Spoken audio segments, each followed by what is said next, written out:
द्वारकापुरी आत्मा बता दो द्वारकापुरी आत्मा।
Thank you.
राजा, बता दो कोई द्वारकापुरी का पता।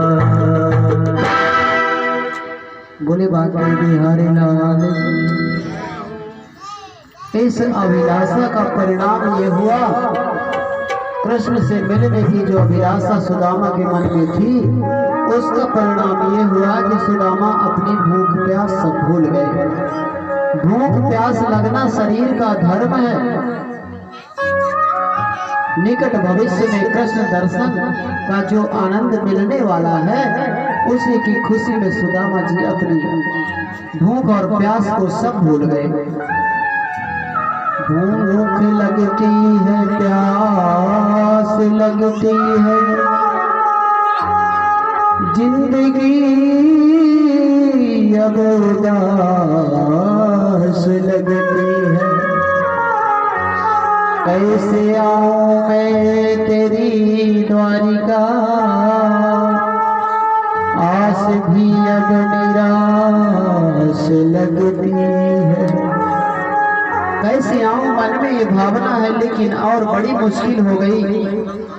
चले जा रहे थे, नदी में विशाल नदी पड़ गई।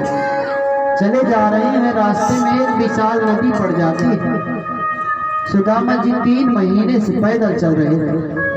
पैरों में बीमारियां फटी हैं, शरीर सूख गया, लेकिन नदी को पार कैसे करें, एक बड़ी मुसीबत सामने है। आखिर पैर पार कैसे जावे, बड़ी भारी मन में चिंता। किनारे पर बैठ गए, अब नदी पार नहीं हो सकती। छोड़ दिया कृष्ण से मिलने की आस। बोले इससे बड़ी समस्या कोई हो नहीं सकती, इस नदी को मैं पार कैसे करूं। एक केवट आ गया, अरे भाई कोई है जाने वाला। सुदामा बोले हाँ हाँ भैया, हम तो बैठे हैं, क्या तुम हमें पार लगा दोगे। बोला आइए बैठ जाइए। जैसे ही सुदामा जी नौका में बैठने लगे, तो केवट ने पूछा भैया कुछ है भी या ऐसे ही बैठ रहे हो। सुदामा जी बोले भाई हमारे पास तुम्हें पैसा देने के लिए कुछ नहीं है। वो जो हमारे द्वारिका के मित्र हैं ना श्री कृष्ण, वो हमारे सखा हैं, हम उन्हीं से मिलने जा रहे हैं। लेकिन को केवट ने क्या कहा कि ऐसे मैं तुम्हें पार नहीं लगा सकता, मना कर दिया। सुदामा जी जब निराश हो गए, केवट ने कहा अच्छा ठीक है, आइए आप मेरी नाव में बैठ जाइए, मैं आपको बिना पैसे के ही पार लगा दूंगा, आइए बैठिए। और सुदामा जी केवट की नाव में बैठ गए। सुदामा जी बोले वो जो द्वारिका के नाथ श्री कृष्णचंद्र है ना, वो हमारे बचपन के सखा, हम उन्हें दर्शन करने के लिए जा रहे हैं। केवट बोला रहने दो भैया, आप इतना झूठ क्यों बोलते हो। द्वारिका नाथ आपके बचपन के मित्र, ये हो नहीं सकता, ऐसा हो ही नहीं सकता। सुदामा जी बोले अरे भैया तुम क्या जानो, हम लोग बचपन में एक ही पाठशाला में पढ़ते थे, एक साथ रहते थे, एक साथ खाते थे और एक साथ खेलते थे। इस बात को सुनते ही केवट के जो नेत्र हैं वो सजल हो गए।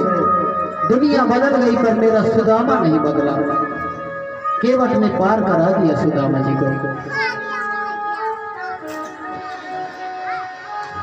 अब सुदामा जी आगे बढ़ते हैं, बड़े बड़े प्रसाद, बड़े बड़े दिव्य महल, द्वारिका नाथ के बड़े बड़े महल हैं, सुवर्ण मंडित दरवाजे। जय श्री कृष्ण, जय श्री कृष्ण। सबके मुख से ऐसी आवाज निकलती है। एक बार आप सभी दोनों हाथ ऊपर करके मेरे साथ बोलेंगे जय श्री कृष्ण, ऐसे नहीं, जय श्री कृष्ण। थोड़ा आवाज बुलंद करें, जय श्री कृष्ण।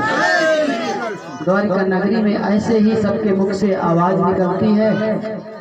उस नगरी का बच्चा, बूढ़ा, जवान सब बोलते हैं जय श्री कृष्ण। अब सुदामा ने देखा ये बड़ी सुंदर नगरी लगती है, कहीं मैं स्वप्न तो नहीं देख रहा भाई। ये तो सोने के महल, सोने के दरवाजे,